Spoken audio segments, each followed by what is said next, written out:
I used to start my videos with funny wordplays, but then I took a pun to the knee. Well, actually, I happen to have locked myself out of my shop. Good thing I have a skeleton key handy. In case you don't know it, this is an item from Skyrim of the Elder Scrolls series of fantasy role-playing games. It works like a lockpick, but it is conveniently indestructible.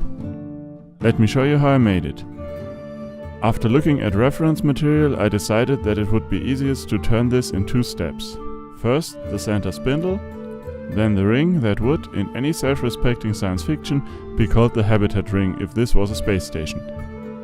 You could argue that this was probably my most far-fetched tangent yet, but this is a very contested title, and I would rather be telling you that I have no idea what species of wood I am using, other than that it falls in the category of last year's garden cutoff. I leave a larger cylinder on one end with the intention of turning this into the key bits. Looking back, I should have turned this the other way around so that I could completely finish the knob end, while the bit end will see some more work off the lathe anyway. I still part it off, after turning a smaller tenon on where the disc is supposed to go, and then cutting the piece in 2 right at the center of that tenon. Now to turn the cylinder into a flat piece for the key bits, I used the bandsaw. I cut off the first part by hand, then used the fence for added safety, even though the cut did not turn out as level as the first one. Maybe if I had used the fence for the first cut as well, both would have turned out equally crooked, but I will say that a key needs some wobble to look authentic. Fair warning, we are currently in one of those "it would sure have been nice if that had worked as intended" sections of this project. I sketch out some bits and take that part to the scroll saw after drilling 2 starting holes. I do not have much experience on the scroll saw, and I expect the blade to wander a little, but I believe I have not yet stressed character in this project as an excuse for sloppy work. Somewhere around here I actually managed to break off a bit. If you are familiar with the game and interested or insane enough to know what this item actually looks like, you will now find yourself in the unique position to tell me that this looks nowhere near a skeleton key. Obviously, in this context, insane is a compliment.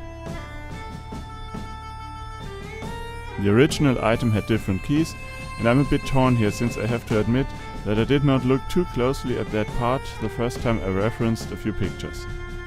The idea behind the design I chose was to leave a kind of frame to protect the rather flimsy bits, but the result did neither look cool nor anything like the original. We are now leaving the realm of "wish that had gone better" and enter that of "hindsight tells me that it worked." I cut off the failed keys to leave a slightly tapered fin, then I resaw another piece of wood on the bandsaw to fit the dimensions needed. I trace the shape of the connector and proceed to sketch a more realistic key set. Since this is a video game item, apply the word "realistic" with a grain of imagination. I cut the new key out on the scroll saw, using the rest of the bottom piece as a handle. After finessing the fit on the belt sander, wood glue helps to keep the parts in place. Once it has started to set, sawdust mixed with more glue serves to close up some of the larger gaps. The habitat, the ring, I turned from a piece of Christmas tree.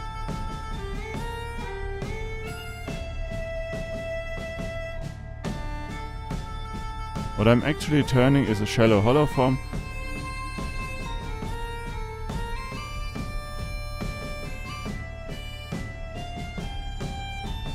which I then shape further using first powered fret saw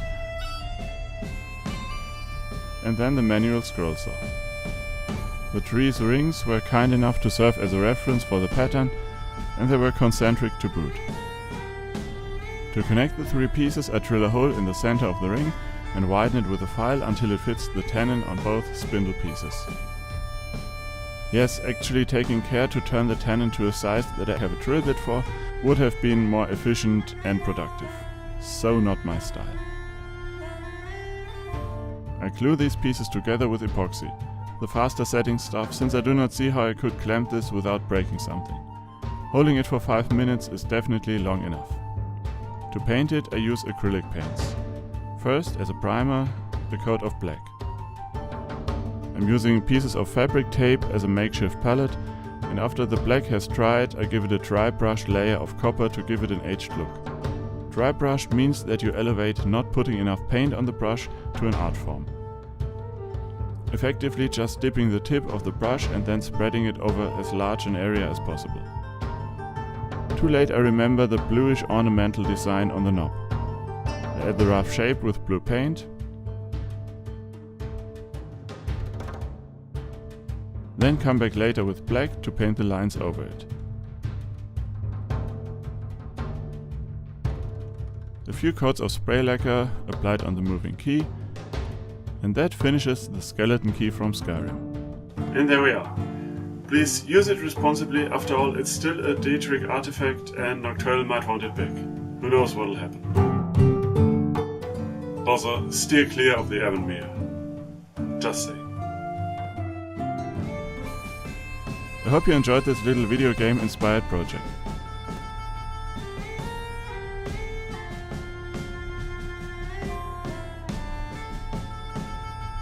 Of course, for the inclined Dovahkiin, there are other ways to do this. Better cover your ears. Fussroda! Thanks for watching, please share this across the realm and remember to be inspired. Wool!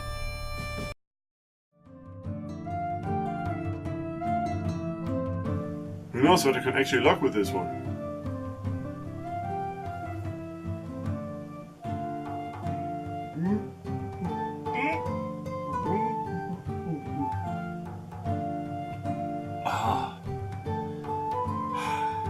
That proves it.